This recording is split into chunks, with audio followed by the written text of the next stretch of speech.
अब जिस अमृत कलश की हम बात करते हैं, हमने पौराणिक कथाओं में सुना है, जाना है, समझा है कि समुद्र मंथन हुआ, अमृत निकला, फिर उसकी बूंदें गिरी और उसके बाद 12 सालों में महाकुंभ का आयोजन होता है। अमृत क्या है, अगर आपके शब्दों में हम जानना चाहें? चलिए, बिल्कुल एकदम ज़मीन पर ला करके कोशिश करते हैं सबके लिए। तो हम जो होते हैं ना, कभी अकेले नहीं रह पाते। जिसे मैं कहते हैं अहम, ईगो, सेल्फ, वो हमेशा जुड़ता है किसी से और जिससे जुड़ता है वही उसकी ज़िंदगी बन जाता है। उदाहरण के लिए पहली चीज़ जिससे हम जुड़े होते हैं वो तो बॉडी ही होती है, देह। हर आदमी कहता है मैं ये हूँ, मैं, मेरी सुनो। तो हम देह को छू के बोलते हैं, तो हम इससे जुड़े होते हैं। ये तो शारीरिक तल पे हो गया। उसके बाद मानसिक तल पर हम पैसे से जुड़ जाते हैं कि पैसे से हम जुड़ गए हैं, मेरी आइडेंटिटी पैसा बन गया है। फिर हम परिवार से जुड़े होते हैं, माँ बाप, बीवी, बच्चा, इनसे जुड़े होते हैं। फिर बहुत लोग धर्म से आइडेंटिफाइड होते हैं, मैं हिंदू हूँ, मुसलमान हूँ, ये हूँ।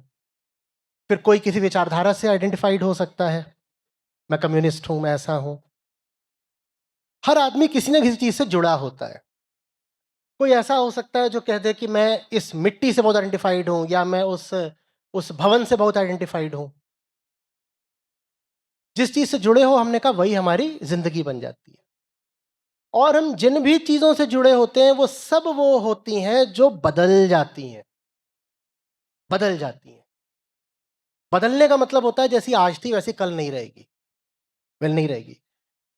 शास्त्रीय तौर पर इसको ऐसे कहा जाता है कि तुम जिस भी चीज़ से जुड़े हो वो मरण धर्मा है। कल जैसी थी वो आज नहीं रहेगी, माने वो बदल जाएगी, माने मर जाएगी। और वही चीज़ तुम्हारी ज़िंदगी थी, तो वो चीज़ अगर बदल गई तो माने तुम मर गए। तो इसलिए कहा जाता है फिर कि इंसान जो है वो हमेशा मृत्यु के खौफ में जीता है, क्योंकि वो अपने आप को जोड़ करके ही ऐसे विषयों से रखता है जो बदलते रहते हैं। और ये हमें पता है भीतर ही भीतर कि मैं जिससे जुड़ा हूं वो नहीं रहेगा जैसा मुझे आज लगता है। इसीलिए हर आदमी भीतर ही भीतर खौफ में रहता है। तो अमृत का क्या मतलब हुआ? अमृत का मतलब हुआ ऐसी किसी भी चीज से अपने आप को न जोड़ना। पहले नकार की भाषा में बात करूंगा और फिर सकार की भाषा में ही बोल देंगे। नकार का मतलब हुआ अमृत का कि किसी भी ऐसी चीज से अपने आप को मत जोड़ो जो कल तुम्हें धोखा दे देगी।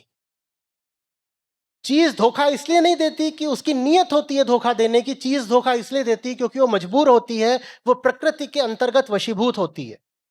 वो न भी चाहे तो उसे बदलना पड़ेगा। आप कह देते हो मैं मां हूं, मेरा बच्चा मेरी पहचान है, मां है तो बच्चा ही तो पहचान हो गया, वरना मां कैसे?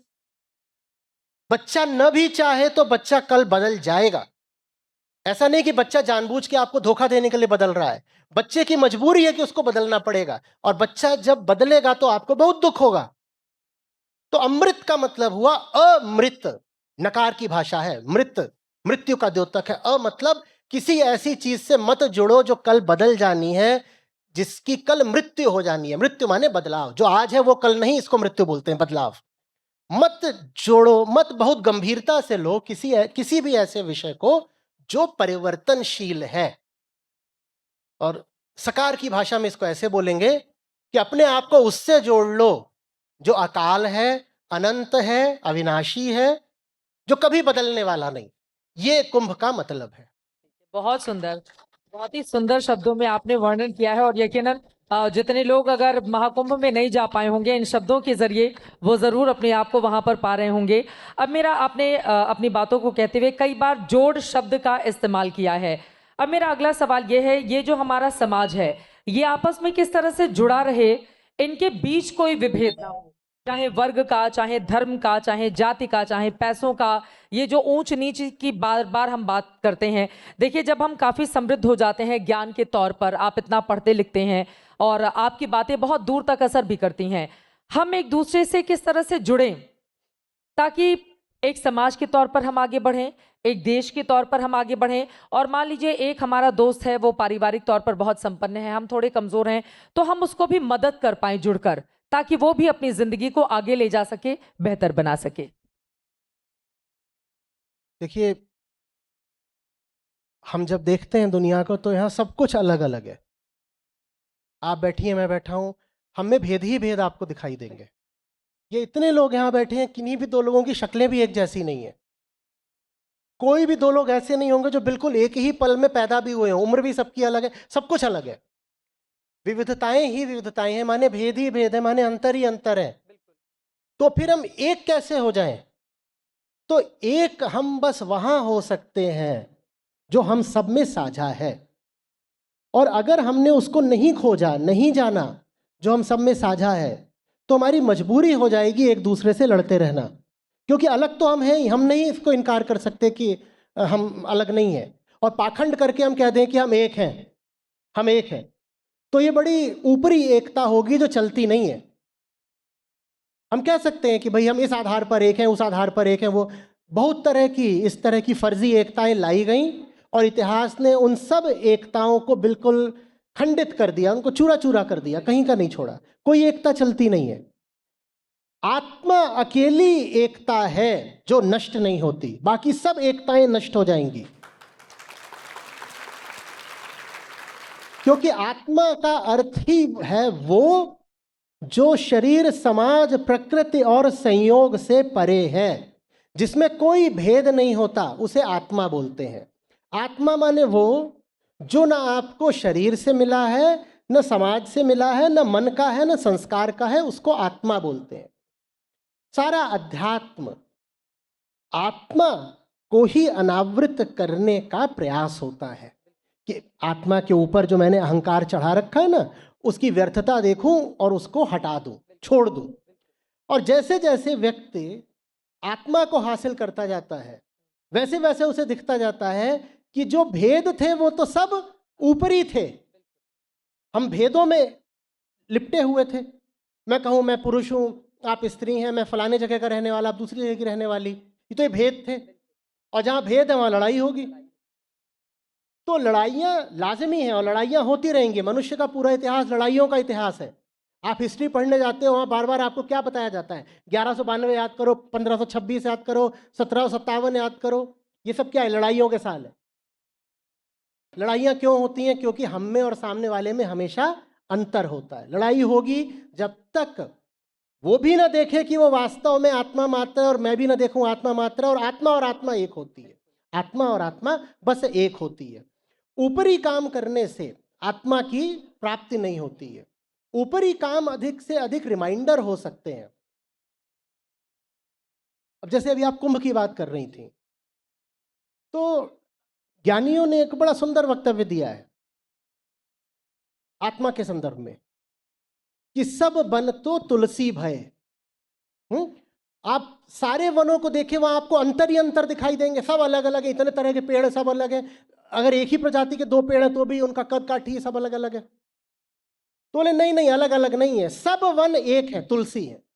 सब वन तुलसी भय। बोले ऐसे ही सब पत्थर होते हैं और अलग अलग अलग होते, कोई दो पत्थर बिल्कुल एक से नहीं होते। बोले नहीं नहीं नहीं, सब वन तुलसी भय, सब पत्थर शालिग्राम। वैसे ही सब नदियां अलग अलग दिखाई पड़ती हैं, दुनिया भर में इतनी नदियां हैं, छोटी बड़ी ये वो। बोले नहीं नहीं नहीं, सब नदियां गंगा भई, सब नदियां गंगा है। कब ये सारी विविधताएं कब समाप्त हो गई? जब पाया आत्म राम।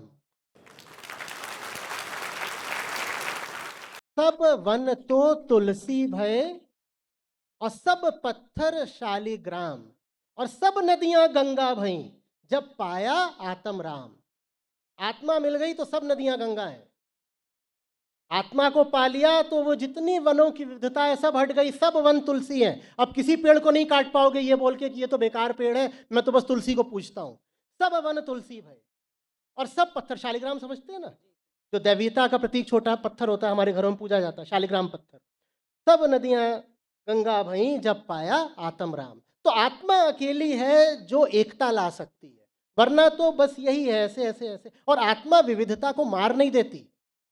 आत्मा तो विविधता का कहती है उत्सव मनाओ, क्योंकि विविधता के रहते हुए भी हम एक हैं।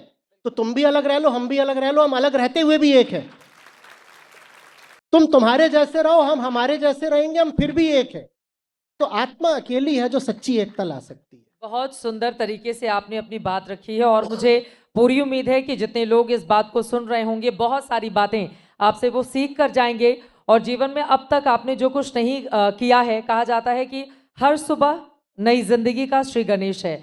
यानी कि जब हम अगली सुबह अपनी आंख खोलते हैं तो एक नया जीवन ईश्वर हमें दे रहे होते हैं, तो हम उसके ज़रिए शुरुआत कर सकते हैं। उसके लिए भूल जाना चाहिए कि हम कितनी उम्र में खड़े हैं, हम किस परिवार से आते हैं, हमारे पास पैसे हैं या नहीं हैं, हम समाज के किस छोर का हिस्सा हैं। अगर उसको पीछे छोड़कर हम ये सोचेंगे ये हमारा लक्ष्य है, इस तरह से हमें आगे बढ़ना है। अध्यात्म की प्राप्ति के लिए ये उपाय करने हैं, परिवार को जोड़े रखने के लिए ऐसे ऐसे काम करना है। माँ बाप हमारे जैसे भी हों, जहाँ कहीं भी हों, हमें उनका ख्याल रखना है। जब इस मन स्थिति से हम आगे बढ़ेंगे तो शायद हम अपने जीवन को और बेहतर बना पाएंगे।